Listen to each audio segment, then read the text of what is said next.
یہ ساری چیزیں جو ہے 6 کے 6 آئٹم جو ہے یہ کسی گرائنڈر میں ڈال کے آپ نے وہ کرنے ہیں. یہ سارے آپ کے سامنے میں نے ڈالی ہیں. اب ان کو میں نے گرائنڈ کرنا ہے.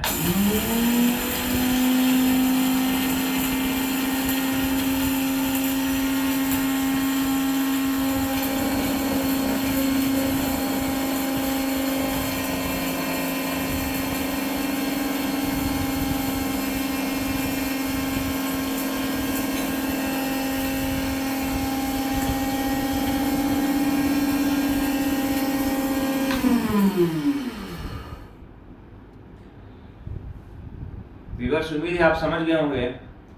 اگر کسی کے پاس جو ہے وہ گرائنڈر نہ ہو تو اس کو وہ لوہے کی ہاون دستہ جو ہوتا ہے اس کے اندر بھی کوٹ سکتا ہے. اور آج کل ہر انسان کے پاس مشین بھی موجود ہوتی ہے, اس مشین پر گرائنڈ بھی کرایا جا سکتا ہے.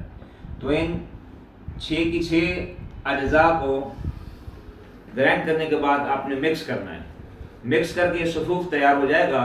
اس کو آپ نے ایئر ٹائٹ بوتل میں, شیشے کی بوتل ہو یا ایسی کوئی برنی جس میں ہوا نہ جائے, کیونکہ ہوا کی نمی جانے سے جو یہ خراب رہتی ہے دوائی, محفوظ کر لیں. دوا آپ کی تیار ہے. اب اس کی مقدار خوراک جو ہے وہ بڑوں کے لیے 1 چائے کا چمچ دودھ کے ساتھ نہار منہ, اور اسی طریقے سے رات کو کھانا کھانے سے پہلے 1 چمچ دودھ کے ساتھ استعمال کریں. اگر کسی کو جو ہے خالی پیٹ کھانے میں کچھ یعنی پیٹ میں کچھ دقت محسوس ہوتی ہو, یہ مقوی طاقت والی غذا ہے, بعض آدمیوں کا معدہ کمزور ہوتا ہے, تو اس کو چاہیے کہ وہ کھانے کے 1 گھنٹے کے بعد استعمال کرے. اگر اس طرح کی کوئی شکایت ہو تو کھانا کھانے کے 1 گھنٹے کے بعد 1 چمچ چائے والا دودھ کے ساتھ دوا استعمال کر لے. صبح شام دوا استعمال کرنی ہے. اور اس سے کم عمر کے جو نوجوان ہیں, ان سے ذرا کم عمر کے لڑکے جیسے 16 سال کے ہیں, تو وہ آدھی چمچی استعمال کریں.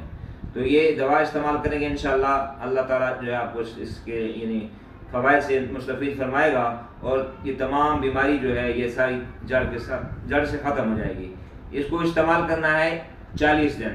رزلٹ جو ہے 1 ہفتے کے اندر انشاءاللہ آنا شروع ہوگا, لیکن اس کی جو طریقہ استعمال ہمارے استادوں نے بتایا ہے وہ ہے کہ 40 دن تک اس دوا کو استعمال کیا جائے. تو امید ہے ویورس آپ سمجھ گئے ہوں گے. اگر کوئی بات سمجھ میں نہ آئی ہو تو میں آخر میں ڈسکرپشن میں میرا نمبر دیا ہوا ہے, نمبر پر فون کر کے مجھ سے اس کی تفصیل معلوم کر سکتے ہیں. اگر بنی دوا آپ کو ضرورت ہو تو وہ بھی آپ مجھ سے منگوا سکتے ہیں, آرڈر کر سکتے ہیں. تیار دوا آپ کو انشاءاللہ مل جائے گی. تو ویورس مجھے گرین لیو ہربس چینل سے اجازت دیجیے. اللہ حافظ.